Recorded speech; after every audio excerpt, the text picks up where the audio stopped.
मुख्य तौर पर लंबे समय से ट्रेड यूनियन के साथ काम करने और उसी के संघर्ष के साथ जुड़े हुए रहे, उदयपुर से ही आप हैं। और अभी जो ठेला रेडी वाले जो लोग हैं, हॉकर जिनको कहते हैं ना हम, जो फुटकर जो बेचने वाले लोग हैं, उनके साथ आपका काफ़ी लंबा काम है। और नेशनल जो हॉकर फेडरेशन है उसके साथ आप जुड़े हुए हैं। एनजीओ के साथ, इस तरह के जन संगठनों के साथ काफ़ी लंबे समय से जुड़े रहे हैं, तो मजदूरों के संघर्ष को काफ़ी नजदीक से जानते हैं। और आज हमने जो अपेक्षा है और हम जो चाह रहे थे एक्चुअली से, वो थोड़ा यही है कि जो राजनीतिक चेतना मजदूरों में किस तरह की होनी चाहिए, ये पूरी जो मजदूरों की राजनीति है, ठीक है, वो क्या होनी चाहिए, हमारी अपनी राजनीतिक समझ क्यों जरूरी है। ये पार्टी पॉलिटिक्स वाली राजनीति नहीं है, ये हमारे काम की राजनीति है ना। काम की जो राजनीति है वो हमें कितना उसमें जाना चाहिए, कैसे उसको समझें, कैसे अपने आप को लगातार उस जानकारी के साथ अपडेट करते रहें। क्योंकि जो मांग, और हम जब हक और मांग की बात करते हैं, वहां वो बिना राजनीतिक ताकत के, बिना सामूहिकता के ये सब चीजें होती नहीं। तो ये समझना और इस चीज को अपने संगठन में डालना बहुत महत्वपूर्ण विषय है अपने आप में। तो हमने आज वही अपेक्षा आपसे की थी, और वो संदर्भ के लिए हमने आपको आमंत्रित किया। आपने छोटे से उस पर परसों ही हमने आपको अप्रोच किया, अपने कम समय के उसमें एक आपने स्वीकार किया, तो एक तो धन्यवाद मैं उसके लिए देना चाहूँगा ही। और मैं आमंत्रित करना चाहता हूँ याकूब जी को कि हमें थोड़ा सा और ये आज अभी जो संदर्भ भी चल रहा है, किसानों का ये पूरा संघर्ष चल रहा है, ये भी मांग और अधिकार का ही है। ये बहुत मजदूरों से अलग नहीं है, और मजदूर और किसान कभी एक ही होते हैं, कुछ उसमें थोड़े वो होते हैं, पर ज्यादा समय मजदूर और किसानों की जो परिस्थिति है और मांग है वो लगभग एक जैसी होती है। तो पूरी पॉलिटिक्स को समझना हमारे लिए बहुत महत्वपूर्ण है। तो मैं आपको आमंत्रित करना चाहता हूँ। नमस्कार साथियों, राजीव जी, कृष्णा जी, राजेंद्र जी, संतोष जी, थोड़ी तबियत खराब, इसका वॉल्यूम ज़्यादा मेरा नहीं रहेगा।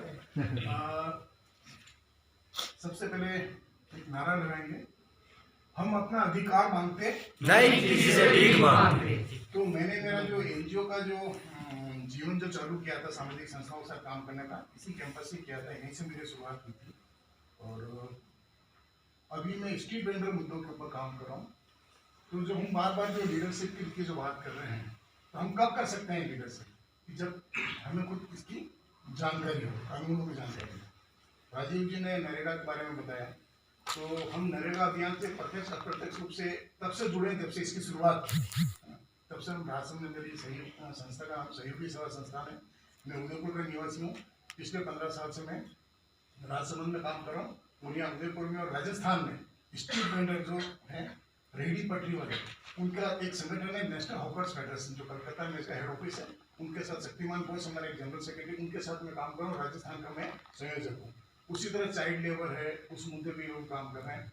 तो सर ने 2-3 चीज़ें जब ये बताई है, एक तो नरेगा, तो नरेगा में सीधा कहा जाता है कि हर हाथ को काम दो और काम का पूरा दाम दो। तो ये कॉन्सेप्ट होना जरूरी है। दूसरा ये कि हर कानून की, मुझसे पहले साथ आपको जो सारे जो लेबर कानून जो बदले हैं, श्रम कोड बदले हैं, उनके बारे में आपको बताया होगा इसका क्या इफेक्ट पड़ेगा।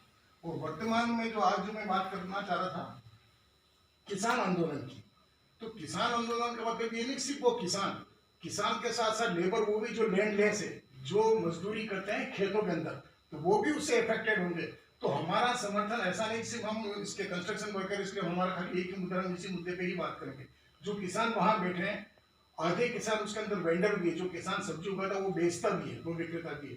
तो उसके लिए भी हमारा संगठन, हम शायद 31 तारीख को वहाँ रहेंगे। नया साल किसान, अगर ये संगठन ये लंबा चला तो 31 तारीख को हम लोग वहाँ नया साल उन्हीं के साथ रहेंगे। तो पूरे देश से जो स्ट्रीट वेंडर्स वगैरह, इनके नेता लोग वहाँ जा रहे हैं। तो हम लोग किस तरह समर्थन दे सकते हैं, रोज अलग अलग तरह से वहाँ एक थीम होती है, उसके ऊपर वहाँ प्रदर्शन होता है। तो हम लोग यहाँ रहते हुए भी, जो हमारा जो अरावली निर्माण मजदूर संघ है, जो कृषक संघ है, हम यहाँ रहते हुए भी एक आवाज उठा सकते हैं उनके समर्थन में। जरूर नहीं हम वहाँ जाए, क्योंकि वहाँ ये हो रहा है, जो साथी दूसरे लोग जो गए हुए हैं, ऐसा लोग जो गए हुए हैं, उनको वहाँ हरियाणा बॉर्डर पे रोक दिया। हर तरह से चेकिंग चल रही है, ट्रेन की, बस की, अलग से अगर आप साधन लेके गए तो अपने आप दिखेंगे। अगर आपके पास बैनर वगैरह देख लिया, ये देख लो, तो आपको गिरफ्तार भी कर सकते हैं। ये स्थिति चल रही है। तो हम लोग क्या कर सकते हैं कि ज्यादा से ज्यादा यहाँ रहकर भी हम समर्थन दे सकते हैं। कोई मौन जुलूस निकाल सकते हैं, कलेक्टर को ज्ञापन दे सकते हैं, किसके लिए, उनके समर्थन में। तो ये रहा। दूसरा जो नरेगा की जो बात कही है, तो नरेगा कहते हैं नरेगा सबका पेट भरेगा। अभी जो सबसे ज्यादा जो साधन था, कोविड हुआ, कोविड के अंदर लोगों का रोजगार बंद हो चुका था, लेकिन सबसे ज्यादा काम किसका चला? नरेगा का। और नरेगा के साथ साथ जो एग्रीकल्चर से रिलेटेड जो सब्जी वाले हैं, फल फ्रूट वाले, आपने देखा होगा कि जो लोग अलग काम करते थे, चाहे वो ड्राइवर थे, रिक्शा चलाते थे, तो सब क्या बन गए? वेंडर बन गए। तो वेंडर में क्या पूरे देश में हमने जो आंकलन किया था तो 30% स्ट्रीट वेंडर और बढ़ गए। सबने अपना काम धंधा बंद करके वो चालू किया। तो जो एग्रीकल्चर बेस है, कृषि से रिलेटेड धंधा है, वो ज्यादा चला। तो अब धीरे धीरे आपको सरकार भी ये बताना चाह रही है कि कृषि की तरफ आप बढ़िए। तो किसानों के जो मुद्दे हैं वो सिर्फ वहां का पंजाब के किसान का मुद्दा नहीं, वो छोटे किसानों का भी है। लेकिन अभी तक जिस तरह इस कानून को जो बनाया है वो ढंग से इसको परिभाषित नहीं किया गया, तो लोग इसको समझ ही नहीं पा रहे कि किसको कितना नुकसान है, किसको कितना फायदा।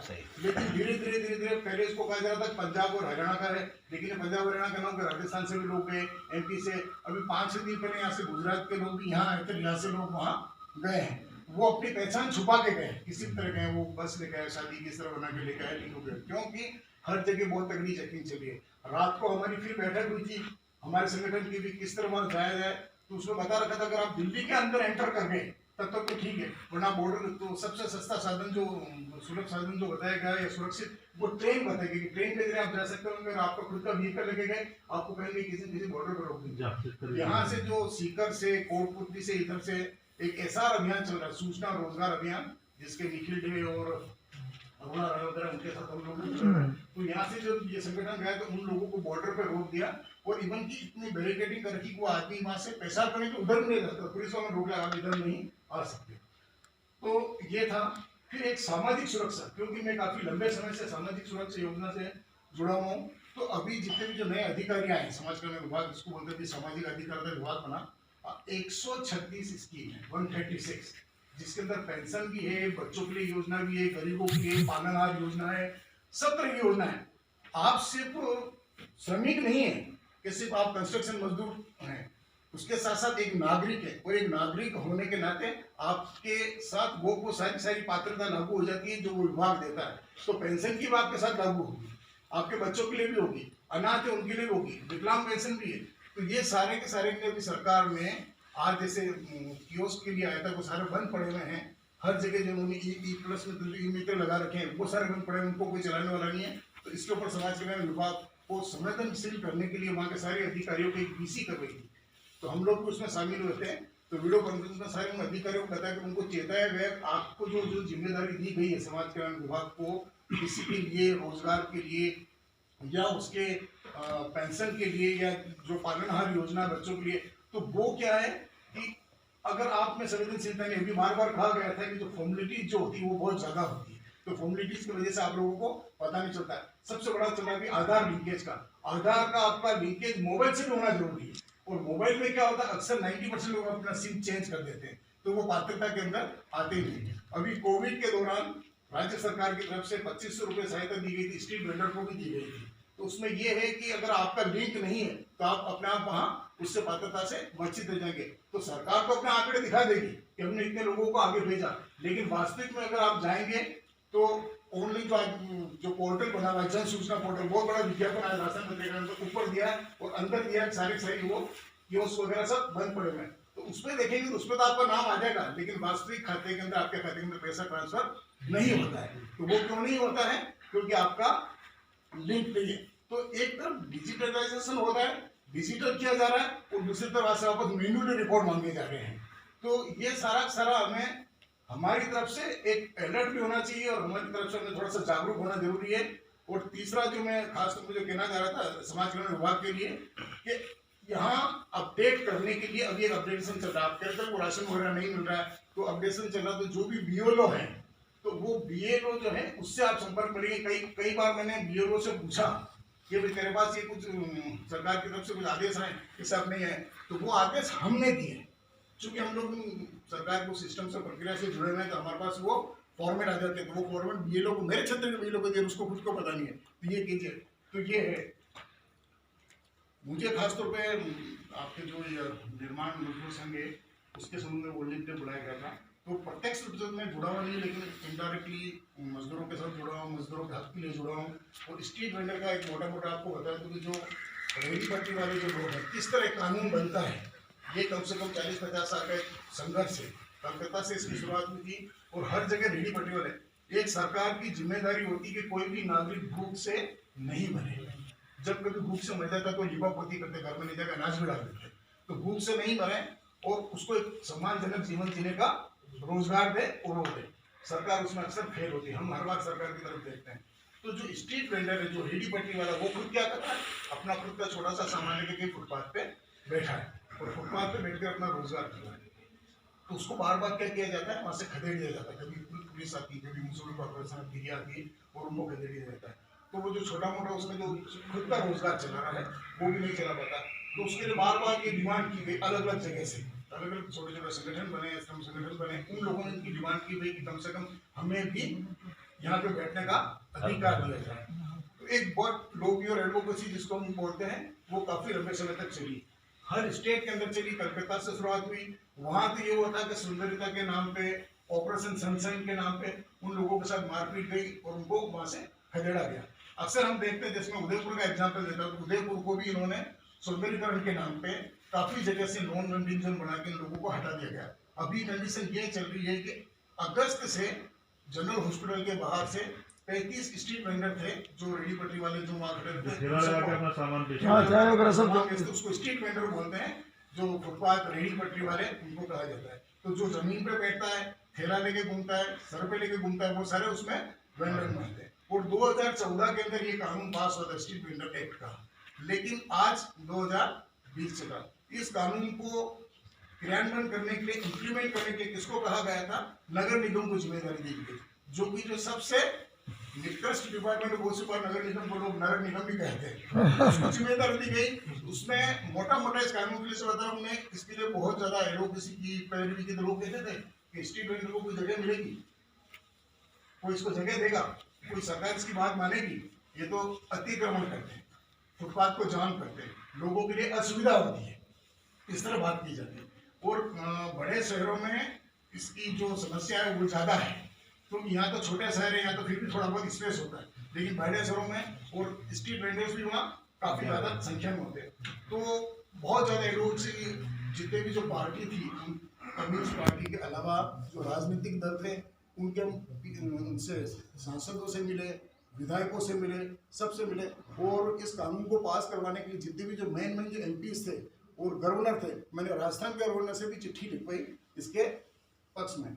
तो जैसे तैसे 2014 के अंदर उस वक्त आवासीय मंत्री हमारे सेंटर की गिरजा व्यास थी, जो उदयपुर की है, उन्होंने इस कानून को वहां रखे और इसको पास करवाया 2014 में।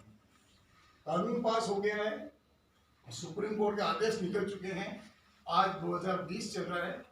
और उस कानून के अंदर मोटी मोटी बातें यही कही गई थी, जो स्ट्रीट वेंडर हैं उसका एक सर्वे किया जाए, उनको एक आइडेंटिटी कार्ड दिया जाए, और आइडेंटिटी कार्ड के साथ क्या दिया जाए, रजिस्ट्रेशन सर्टिफिकेट, कि वो जिस जगह खड़ा है उस जगह खड़े रहने का। जैसे अपने को पट्टा देते ना, घर का पट्टा या जमीन का पट्टा, वैसे उसको दिया जाता है कि इसको जो लोग चोट वसूली करते हैं, मारपीट करते हैं, भगाते हैं, उनके साथ दुर्व्यवहार करते हैं, गाली गलौज करते हैं, यहाँ तक कि उनका सामान भी छीन लेते हैं, और बहुत सी बार उनको अतिक्रमण के नाम पे अंदर बंद कर दिया जाता है, सामान जब्त कर दिया जाता है, तो वो एक तरह से वैधानिक हो जाएगा।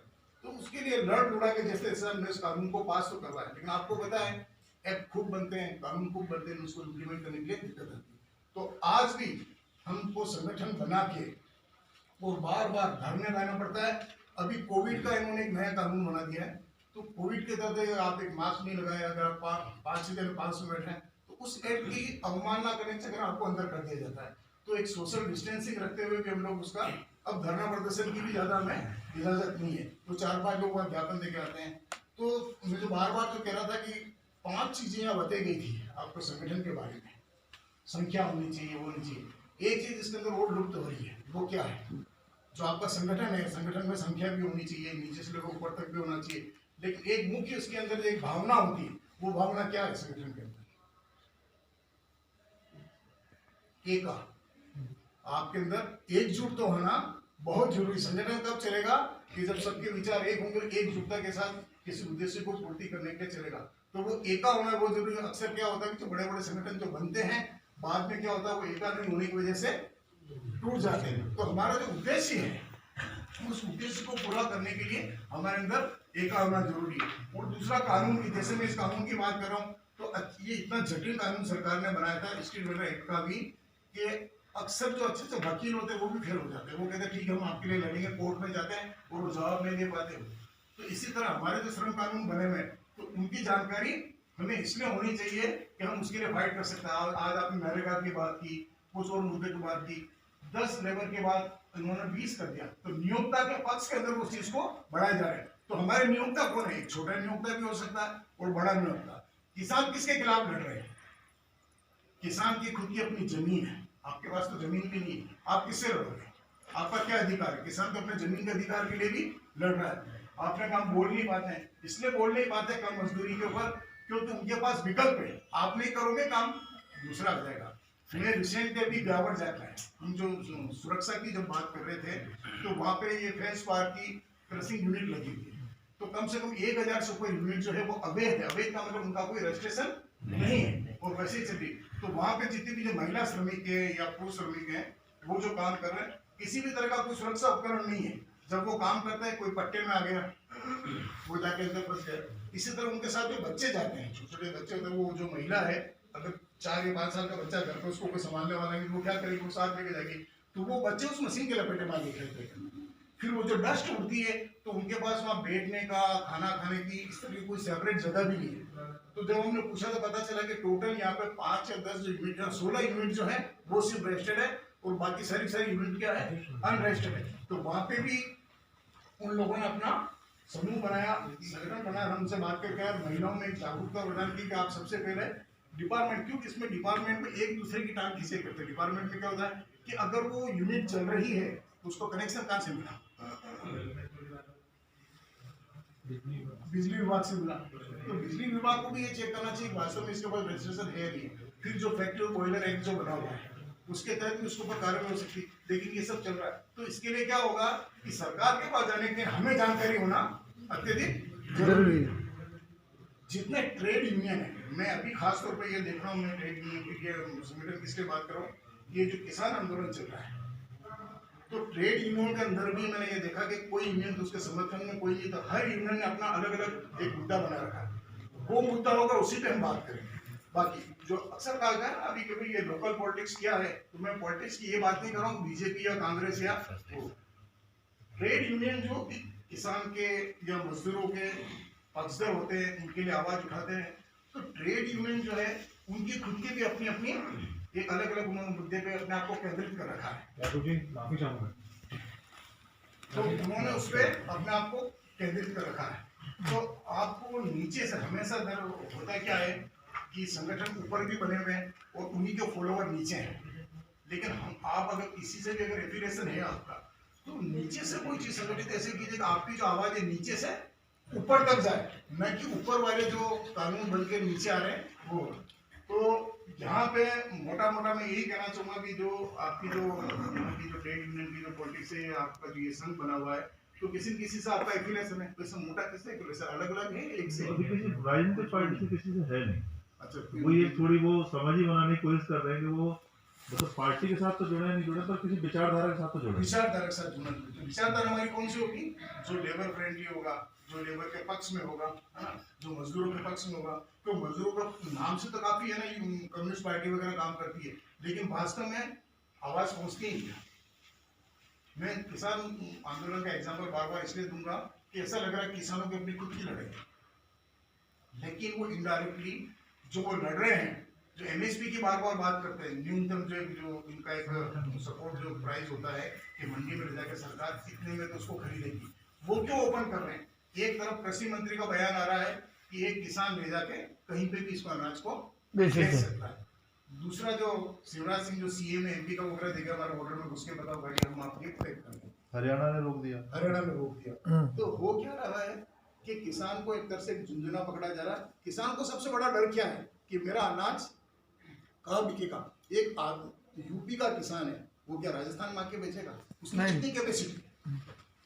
अक्सर ये देखा गया है कि कल ही मैंने एक वीडियो देखा कि एक किसान जो गोभी की कीमत जो थी उसको 2 रुपए मिल रही थी, उसने पूरे के ऊपर उसने वापस ट्रैक्टर से उसको जमीन के अंदर ही दबा दिया, क्योंकि उसका ट्रांसपोर्टेशन इतना ज्यादा लग जाएगा, वो कैसे आगे बेचेगा। और हम सब लोग छोटे किसान, पंजाब का किसान तो फिर भी बड़ा है, सक्षम है, वो तो कल भी बोले थे हम तो पूरे देश को पाल सकते, कितनी बड़ी बात वो करते, लेकिन हम लोग छोटे हैं। लेकिन फिर भी कहीं ना कहीं ये जो श्रम कानून बन रहे हैं, जो सरकार जो ये कानून बना रही है, वो हमेशा नियोक्ता कौन हो गया, कॉर्पोरेट सेक्टर, बड़ी बड़ी कंपनियां। बड़ी बड़ी कंपनियों के लिए सरकार ने क्या किया है, आपको जैसे उससे पहले बताया गया होगा कि जो इतनी सारी कंपनियों को बार बार कहते हैं फॉरेन इन्वेस्टमेंट हो रहा है, कंपनियां यहाँ आ रही है और ये फायदा होगा, वो उल्टे उल्टे फायदे किनारे कुतर्क करके सर। लेकिन सरकार क्या करती है, श्रम संगठन किसके लिए होता है कि श्रमिकों की आवाज उठाने के लिए। और हम ज्यादातर बात करते हैं न्यूनतम मजदूरी, कम से कम हमें हमारे काम का पूरा पूरा पैसा मिले, दाम मिले, और उसके साथ जो जो सुरक्षा के साधन हमें वो मिले, सामाजिक सुरक्षा मिले। लेकिन सरकार ने क्या किया, अभी जो भी कंपनी बाहर से आएगी तो सबसे पहले वो क्या करेगी, उसके साथ एक एग्रीमेंट करेगी, हम आपके यूनियन नहीं बन देंगे। इतना ज्यादा उन्होंने उसको एश्योर कर रहे हैं कि आपके यूनियन नहीं बनेगी। उसके बाद फिर क्या करेंगे कि वो कोई फैक्ट्री लगाएगी, तो फैक्ट्री लगाने के लिए उसको क्या चाहिए, सबसे पहले उसको क्या चाहिए, जमीन। तो जमीन किसकी लेगी, किसान की। आपकी लेगी ना, तो वो जमीन आपकी लेगी। उस जमीन के बाद उसको प्रोडक्शन के लिए पानी की जरूरत भी पड़ेगी, तो जो आपका जो पानी वो बांध बना के आपको वहां से क्या करेगी, हटाएगी, और वो पानी का स्रोत उनको देगी। कभी आप कल्पना कर सकते थे 20 रुपए में या 25 रुपए पानी की बोतल, नहीं कर सकते हैं? हाँ, वो पानी आज हमें, हमारा पानी, हमारा रिसोर्सेज, हमारा जंगल, वो कब्जा किसका हो रहा है, भारतीय कंपनी का। फिर उसमें ये बोलते हैं हम आपके यहाँ के लोगों को रोजगार देंगे। रोजगार कितने लोगों को दिया जाता है, हमारे गांव में कितने टेक्निकल पर्सन है जो उसको करेंगे, तो सारे सारे रोजगार भी बाहर के लोगों को दिए जाते हैं। जो कुछ हो सकता है कि छोटे मोटे कामों के लिए, सबसे जो लेबर वर्क है, सबसे नीचे का काम, उसके लिए आपके कुछ लोगों को वहां रख दिया जाए। वो भी किनको रखा जाए, जिनकी जमीन गई है, और जिनकी जमीन गई है उनका पुनर्वास रिहेब कहाँ होगा, वर्षों तक नहीं होगा। मैं मानसी वाकल का एग्जाम्पल देता हूँ छोटा सा। मैं इसमें जुड़ा हुआ था जब ये मानसी वाकल बनने वाला था, उससे पहले एक जागरण जन विकास समिति उसके साथ जुड़ा था। मैंने पूरा सर्वे किया था और लगभग 64 गाँव का मैंने सर्वे किया था किस किस को नुकसान होगा।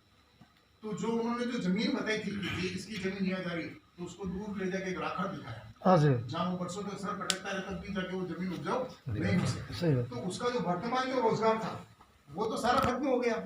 तो ये सरकार धीरे धीरे क्या हो रही है, जैसे अपन बार बार कहते हैं, पहले हम कहते थे टाटा बिरला की सरकार, ये कहते थे कि टाटा बिरला को, तो अभी जो है वो चल रहा है अडानी अंबानी। अडानी अंबानी क्यों कहा जा रहा है, हम बार बार मोदी का नाम क्यों लेते हैं कि मोदी क्या पता किसी तरह का कर्ज उतार रहा है उनके ऊपर, क्या पता किस किस्म का कर्ज है, और वो कर्ज हो सकता है चुनाव के लिए उनसे पैसा लिया, तो वो कर्ज उतारने के लिए पूरे देश को धीरे धीरे धीरे देश की एक एक संपत्ति को बेचता जा रहा है। तो ये जो किसान वाला जो मुद्दा, ये सबसे बड़ा मुद्दा, इसका जो मैं मोटा मोटा इफेक्ट बताता हूँ, लोगों को समझ में नहीं आ रहा है कि जो अनाज होता है, अभी अनाज क्या होता है, सरकार खरीदती अपने पास रखती है। उसके बाद जो पीडीएस सिस्टम, जो राशन का जो सिस्टम, जो पीडीएस सिस्टम है, राशन का जो गेहूं आता है वो कहाँ से आता है, सरकारी तो देती है। एक गरीब के पास, हम बार बार कहते हैं सरकार हमें अनाज दे, हम राशन को रखते हैं, तो गरीब के पास सरकार का सिस्टम है। अगर सरकार ने खरीदना बंद कर दिया, इन कंपनियों ने ले लिया, तो वो जो 20 रुपए का या 15 रुपए का गेहूं, वो कितने में जाएगा, 40 में जाएगा। और ये बार बार कहना कि किसान कहीं भी जाके बेच सकता है, किसान नहीं बेच सकता है, ये कंपनी वाले जाके बेच सकते हैं। रिलायंस के मॉल में आज भी गेहूं 50 और 55 रुपए किलो बिकता है, वही गेहूं जो 15-18 रुपए किलो हमसे खरीदते थे। जो मॉल थे, शॉपिंग मॉल थे, उस मॉल के अंदर भी इनके खुद के रिलायंस मॉल है, उसमें आप देखिए जो आप सर बता रहे हैं, तो वो कट्टे आएंगे, वही गेहूं अंदर, ऊपर बड़ी खूबसूरत पैकिंग होगी उसके, आप कुछ सोने के गेहूं, गोल्डन, सही बात है। मैं खुद में लेके आया हूँ, हीरा मोती ने ऐसे ऐसे नाम देते हैं, बड़े बड़े उसके दाने बना देंगे, और अंदर से वो जीरे जैसे निकले, खाना पड़ेगा इसके समय। तो ये सब का इफेक्ट को सिर्फ किसानों के ऊपर नहीं, हमारे ऊपर भी इसका इफेक्ट है। और आगे पीछे हम ये मान के चलते, हम भी भारत के नागरिक है, हम भी मजदूर, हम भी यहाँ के हैं, तो किसानों का मुद्दा हो, चाहे स्ट्रीट वेंडर का मुद्दा हो, किसी भी गरीब का मुद्दा हो, तो गरीब का मुद्दा हमारा ही मुद्दा है। यहाँ लड़ाई जो हो रही है किसमें हो रही है, श्रम में और पूंजीपतियों।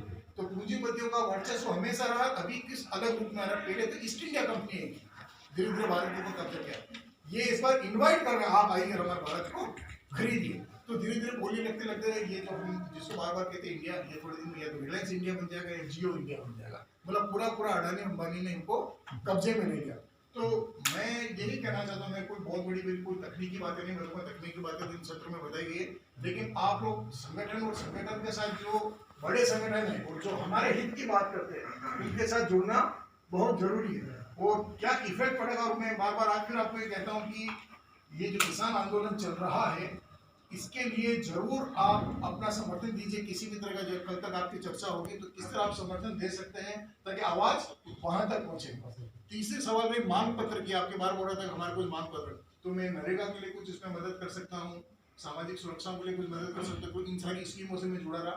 और अभी लेटेस्ट जो जैसे आज के अखबार में तक सारे जो ये E+ जो बने हुए हैं ई मित्र वो सारे बंद है। तो कुछ जगह कुछ पायलट डिस्ट्रिक्ट सरकार ने लिए हैं तो वहाँ की साथियों को इसकी ट्रेनिंग दी जा रही है। तो ये ट्रेनिंग तो मैं रेल मंगला में जाके आया था, 10-12 दिन पहले हुई थी, तो हमसे मिला।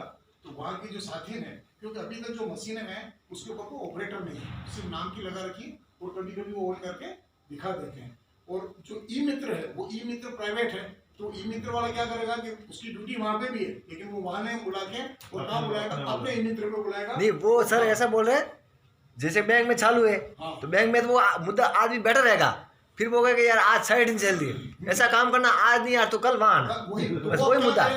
मैंने साइड नहीं चल रही है। हाँ वो ऐसे बोल रहा है, मैं गया 4 बार। 10 रुपया उसका वो 50 रुपया लेकर का 50 रुपया उसका 300 रुपया आज आया है। राजस्थान पत्रिका में अगर आप देखेंगे तो पूरी इसकी डिटेल है। तो इसके लिए भी हमें जागरूक होना जरूरी है। और एक सरकार ने जन पोर्टल स्कीम बनाई है, पत्रिका के ऊपर आया है जन सूचना की, उसके अंदर सारे विभाग हैं। तो आप जैसे वो से सिरोही की तरफ सिलिकोसिस पीड़ित हैं तो उनकी पूरी उसके अंदर लिस्ट है कि जिनकी डेथ हो गई, किसको पैसा मिला, किसको नहीं मिला, वो सारा उसके अंदर है। इसी तरह और भी जो मजदूर हैं या वेंडर्स हैं तो उनकी सबके उसके अंदर दे रखा है। गाँव को आप जाके उसके अंदर चेक कर सकते हैं, लेकिन चेक करने के साथ साथ आप ये जरूर कीजिएगा कि बैंक में जाके उस पासबुक की एंट्री करवाइए, तब आपको ये पता चलेगा कि आपके पास पैसा ट्रांसफर हुआ नहीं हुआ था। आप उसके अंदर आपको पोर्टल के ऊपर जाके आप अपनी शिकायत दर्ज करवा सकते हो। राजस्थान सरकार पहला ऐसा जो सूचना के अधिकार के ऊपर बार बार जोर दे रहा है और हर चीज को खुली कर रहा है। कल भी हंगरवाज के ऊपर भी एक बड़ी मीटिंग हुई थी, जो जैसा मैंने आपको बोला था कि कोरोना काल के अंदर जो लोग भूखे मरे थे, जिनके पास कुछ नहीं था, तो 21 राज्यों के अंदर ये सर्वे हुआ था और सर्वे होने के बाद ये पता चला कि किसकी क्या स्थिति थी। तो कोरोना से पहले खाने की क्या स्थिति थी, जो लोग 2 टाइम खाना खाते थे उनका 1 टाइम हुआ, जो 1 टाइम खाते थे वो बिना खाना खाए भी रहे इसी काल के अंदर। और अभी तक ये लॉकडाउन चाहे खुल चुका है लेकिन अभी भी लोगों की स्थिति वही है। तो ये सरकार की जिम्मेदारी होती है कि ये करें, लेकिन हम हमारी आवाज़ जैसे आज भी आप कह रहे थे भाई कहाँ मांग उठाएंगे, तो हमें जितनी भी मांगे, कल मांग पत्र बनेगा, हो सकता है अगर मुझे थोड़ा बहुत समय मिला तो मैं आऊँगा वापस, तो आपके मांग पत्र बनाने में मैं सहयोग करूँगा। बिल्कुल अच्छा रहेगा। हाँ, तो अभी इन्होंने मुख्यमंत्री ने एक नई घोषणा की थी, राइट टू CM, ईमेल लिखो right2cm@gmail.com, तो आप सीधा उनको मुख्यमंत्री को वो अपनी वेदना लिख सकते हो। तो वो वेदना लिखने से क्या है, आपका किसी भी किस्म की प्रॉब्लम है तो उसका जवाब आपके पास जरूर आएगा। अक्सर ये होता है कि इनकी जो CM हम जो होता है वहाँ वो मिल जाती है, लेकिन इस बार इन्होंने लिखा राइट टू CM हम देखेंगे, यानी कि वो खुद देखेगा। वो खुद देखेगा। अब वो तो खुद क्या देखने का व्यवस्था मतलब देखती है, पहले क्या होता था कि जन सुनवाई होती थी, तो जन सुनवाई में लोग जाके अपनी वेदना बता देते थे। अभी मार्च से कोरोना की वजह से जन सुनवाई बंद है, तो उन्होंने भाई लोगों की जो दिक्कतें हैं वो छूट नहीं जाए, वो तो आती नहीं व्यवस्था बनाई है। दूसरा ये कि जो जन सुनवाई की बात की, तो इतना कोरोना काल होते हुए या अभी उन्होंने जिस तरह की जो लॉकडाउन करता ज़्यादा लोग इकट्ठे हुए, फिर भी हमने एक जन सुनवाई अभी 29 तारीख को की थी। तो इसमें सूचना के अधिकार के जैसे निखिल वगैरह भी आए थे और मजदूर किसान शक्ति संगठन या राजसमंद में MKS उनके शंकर जी वगैरह आए थे। तो हमने स्ट्रीट वेंडर की जो करवाई थी, यहाँ DCU का ऑफिस है पारस के वहाँ सर हमने स्ट्रीट वेंडर को बुलाया था और वो जन सुनवाई। तो यूपी वेंडर आप आश्चर्य करेंगे कि जो जिस जन सुनवाई में जिस वेंडर की बात करो, तो कानून सबके लिए, चाहे मजदूर हो वेंडर के लिए कानून वही बने हुए थे, तो उसकी पालना नहीं होने की वजह से पहले तो उसका सामान जब्त किया। 2 महीने से उसका जो भी जो ठेला लगाता था फ्रूट वगैरह, वो तो 2 दिन में सड़ जाते हैं, वो जब्त किया नगर पालिका ने। फिर कल लिख के तो हम यहाँ खड़े नहीं रहेंगे और 1000 रुपये जुर्माना, तो वो नहीं दे पाया। तो वो पैदल चल के हॉस्पिटल के बाहर हाथ के अंदर कपड़े का थैला, उसके अंदर मास्क बेच रहा, सिर्फ मास्क। तो उसको आगे नगर निगम वालों ने, हॉस्पिटल के स्टाफ ने पकड़ लिया, उसको धक्का मुक्की की, गाली गलौज की। तो वो इतना ज्यादा प्रेशर में गया कि उसकी जेब के अंदर BP की गोलियां थी, वो BP का पेशेंट था, तो 20-30 गोलियां एक साथ कटक गया। वहीं फटाफट उसको हॉस्पिटल लेके गए, वो उसकी जान बच गई। काफी मीडिया में आया था, मीडिया को भी लेके गए। उसके बाद उस जन सुनवाई में दूसरा एक बंदा और था, ये केस स्टडी बता रहा हूँ जो अभी रिसेंटली हुई है, अभी तो दूसरा बंदा ये था कि वो कटिंग का काम करता था वही हॉस्पिटल की बाउंड्री के बाहर ही, तो उसका भी धंधा बंद हो गया। तो घर में ये कंडीशन थी, मेरे पास रोज फोन आते, सर मेरे पास आटा नहीं है, बच्चों को मैं क्या खिलाऊं, बच्चों को उसने उसके ससुराल भेज दिया। और वहां जब आया जन सुनवाई के अंदर तो रोते रोते उसने जेल के अंदर से जेल की पुड़िया निकाली, मेरे साथ दिए घूम रहा हूँ, ज्यादा परेशानी हुई तो मैं इसको कटक लूंगा, तो उनको डांट के कहा वो सर सही बोला। हाँ, तो उन्होंने कहा ये कोई जेल खाने से तुम्हारे को फर्क नहीं पड़ेगा, तुम्हारा परिवार तो खत्म हो जाएगा, सरकार की क्या फर्क पड़ेगा, और तुम लोग संगठन रखो, एक हम लोग तुम्हारे साथ हैं, तब जाकर उसको समझाया और ये बात रखी गई। तीसरा केस ये था कि जो बंदा वहाँ कुछ मोबाइल के पार्ट्स वगैरह बेचता था ठेले के अंदर, उसके ससुरा जी का डेथ हुई पास के किसी गाँव में, उसके बाद इतना पैसा नहीं था वो अंतिम संस्कार में जा सके। ये सारे राजनाथ पत्रिका में सारे केस स्टडी है, ये सब आया, मीडिया में भी आया। तो ये है, तो हम सरकार से अच्छा बार बार हम लोग कमिश्नर से मिलते हैं कि सर इनको इजाजत दो, ये खड़ा रहे, नहीं साहब हमने नो वेंडिंग जोन बनाया। कानून ये कहता है कि अगर किसी भी तरह का कानून या कमेटी बनती है उसको इम्प्लीमेंट करने के लिए, तो उसके अंदर श्रमिक साथी होते हैं 40% 50%, जब कोई निर्णय लिया जाएगा तो उसके अंदर वो भी उनकी भागीदारी होगी। आज हमारे लिए अगर हम कुछ कानून बनवाएंगे तो हमारे अंदर भी हमारे जो प्रतिनिधि उसके अंदर होना जरूरी है, तो वो 40% होने के बावजूद उन्होंने उनकी बात न मान के और नॉन वेंडिंग जोन बना दिया। नॉन वेंडिंग का मतलब जैसे पार्किंग नो पार्किंग होती है ना, उसी तरह कि या तो खड़े रह सकते हैं और या नहीं खड़े रह सकते। तो सरकार को तो जिम्मेदारी ये दी थी कि इनको पार्किंग जोन या वेंडिंग जोन बना के तो यहाँ तुम बेचोगे, लेकिन इन्होंने उल्टा क्या किया, नॉन वेंडिंग पूरे शहर को बना दिया कि यहाँ खड़े नहीं रह सकते, तो वो कहाँ जाए, तो पूरे शहर से उनको निष्कासित करने लगे। तो अगस्त में साफ सफाई के नाम पे, 15 अगस्त के नाम पे, उसके नाम से उनको हटाया। अभी तक वो लोग स्ट्रगल कर रहे हैं। हम लोग यहाँ के डीएलपी जो स्वास्थ्य शासन विभाग होता है उसके डायरेक्टर से मिल लिए, उसके सचिव से मिले, जयपुर में जाके कमिश्नर से मिले, लेकिन किसी के कानों पे जू नहीं मिली। तो लास्ट में हमारे पास क्या बचा है कि हम लोग या अनशन करेंगे या धरना देंगे। तो 1-2 दिन बाद या उदयपुर में एक बहुत बड़ा धरना हम शामिल करेंगे। तो अगर आप लोग उदयपुर से है, आपकी भी कोई मुद्दा है तो आपके समर्थन में हम लोग तैयार हैं। पूरे देश के अंदर 29 स्टेट के अंदर हमारे संगठन बना हुआ, कश्मीर से लेकर कन्याकुमारी तक और मणिपुर, आसाम, अरुणाचल प्रदेश से लेकर सोमनाथ तक ये संगठन काम कर रहा है। हर जगह हम लोग गए हैं, हर जगह इसी तरह की बात करके उन लोगों को संगठित कर रहे हैं, उनको बता देंगे तुम्हारे लिए ये कानून बना हुआ है और इस कानून की पालना के लिए हम आपके लिए लड़ते रहेंगे। तो चीफ सेक्रेटरी से लेकर जो मेन जो इनके जो डायरेक्टर हैं उनसे लेकर सब जगह हम लोग एडवोकेसी वो करते रहते हैं, उनकी बात पहुंचाते रहते हैं। तो जिस तरह आपकी जो बहुत सी तो आप लोगों से मेरा कोई ज़्यादा इंटरेक्शन नहीं हुआ, आपकी क्या क्या समस्या वास्तव में निकल के आ रही है, तो हो सकता है कि रात को आप बैठें और कल जब मांग पत्र बनाए तो आप मुझे बता दीजिएगा, मैं आऊँगा। तो इसको हम लोग सीएम तक भी पहुँचाएंगे और जहाँ जहाँ संबंधित अधिकारी तक पहुँचाना है वो पहुँचाएंगे, लेकिन एका जरूर रहे।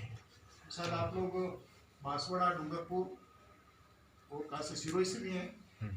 सिरोही से नहीं, बांसवाड़ा, डूंगरपुर, राजसमंद, उदयपुर। ज्यादा उदयपुर कहाँ से आप लोग? कुंभलगढ़। 4 बजे मैं 2 दिन से वहीं कल शाम को आया हूँ, केरवाड़ा नहीं था। तो दूसरा रोजगार की बात करें, मैं इसलिए थोड़ा सा यहाँ एक बात रखना चाहता हूँ। चाइल्ड लेबर की सुबह मीटिंग थी कि हमारे यहाँ से अक्सर राजस्थान से बच्चे गुजरात में जाते हैं, बीटी होटल में जाते हैं, उसमें जाते हैं, बाल श्रमिक बहुत जाते हैं। तो बाल श्रमिक जाते हैं तो उसका इलाज क्या है, तो मैंने तो बता दी सबसे बड़ा कारण आर्थिक कारण है। उस घर के अंदर अगर इनकम का साधन नहीं था, अगर वो छोटा बच्चा भी चाहे 12 साल का भी, वो क्या करते हैं, उसको गुजरात भेज देते हैं और गुजरात भेजने के बाद उसको एक तरह से बंधुआ मजदूर की तरह मंथली उसका पैसा उठाना।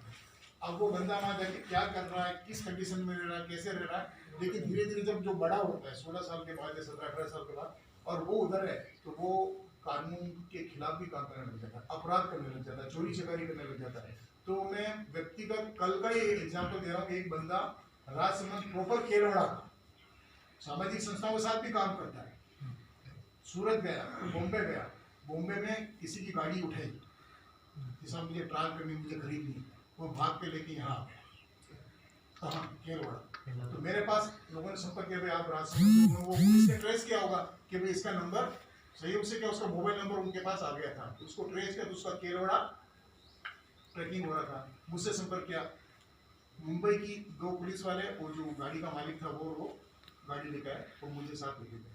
हम गए तो ओलादर के आसपास एक नया वो बना है, आश्रम बना है, तो कच्चा रास्ता जा रहा था, तो हमारे सामने से वो गाड़ी जाती हुई दिखी, तो उनका मंदा यही है।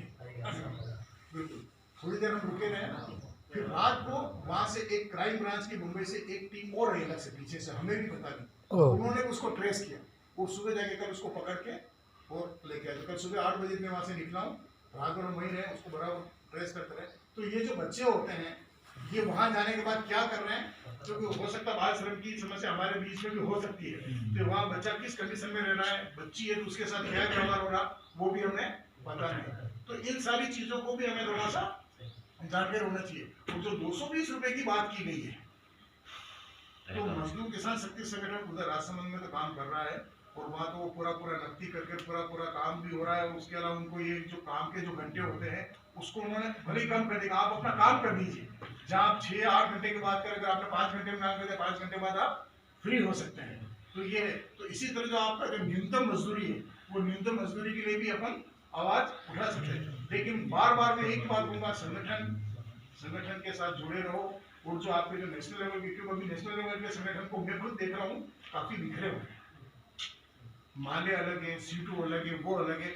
और जो दो बड़ी पॉलिटिकल पार्टियां हैं, कांग्रेस और बीजेपी, देश में यही एक वर्चस्व है, तो इनका कोई मतलब ही नहीं है। आप देखिए कि कांग्रेस भी कुछ ज्यादा कुछ नहीं बोल रही है और बीजेपी तो उल्टी किसान आंदोलन में जो नए जो कानून बने उसके फायदे गिना रही है कि इससे ये फायदा होगा। तो हमें हमारी समझ पैदा करनी वास्तव में फायदा होगा या नहीं होगा। तो इस तरह के जो बार ये नेतृत्व विकास के जो कार्यक्रम चल रहे हैं, ये किसके आधार पर चलेंगे, आपके आधार पर। आप समझोगे तो नीचे तक वो बात पहुंचाओगे, तो वो जरूरी है। तो मेरी तरफ से इतना ही है। अगर आपको कुछ पूछना है आप पूछ सकते हैं। बाकी मांग पत्र के लिए मैं जरूर शामिल होऊंगा कल, आपको उसके अंदर आप बता दीजिएगा।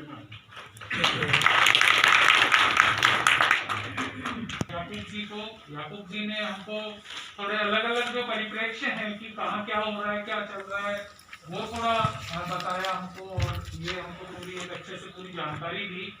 और विशेष रूप से धन्यवाद कि हमारे साथ जो चीजों को डिजाइन और ड्राफ्ट करने में याकूब जी जुड़ेंगे और ये जो आश्वासन दिया वो बेहतर है और मजदूरों की ताकत कहीं ना कहीं बढ़ती है। आप स्ट्रीट वेंडर्स के साथ काम करते हैं, उनके संगठनों के साथ काम करते हैं, आप भी उनके हक अधिकारों के लिए उसी तरह प्रयास करते हैं जैसे हम श्रमिकों के हक अधिकारों के लिए लड़ने और आगे बढ़ने की कोशिश कर रहे हैं लगातार।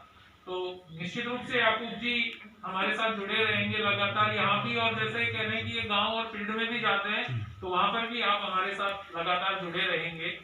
अभी जो चीजें याकूब जी ने हमको बताई है अलग अलग तरीकों से लेकर के, थोड़ा सा किसान आंदोलन के बारे में याकूब जी ने हमारे साथ बात की, स्टेट वेंडर्स के बारे में बात की, सरकार किस तरह सोच समझ रही है चीजों को अलग अलग स्तरों पे, राज्य पे, राष्ट्रीय स्तर पे, उसके बारे में थोड़ा याकूब जी ने हमको बताया। तो इसको लेकर के हमारे कोई भी सवाल हो या किसी की कोई टिप्पणी हो तो हम वो रख सकते हैं, कह सकते हैं। एक थोड़ी सी खुली चर्चा हम इसके ऊपर कर सकते हैं ताकि ये अभी तक के सत्र को हम लोग समेट पाए। सर मेरा कहना तो ये है, जो बात चली अभी याकूब साहब ने बताई है, तो ये है कि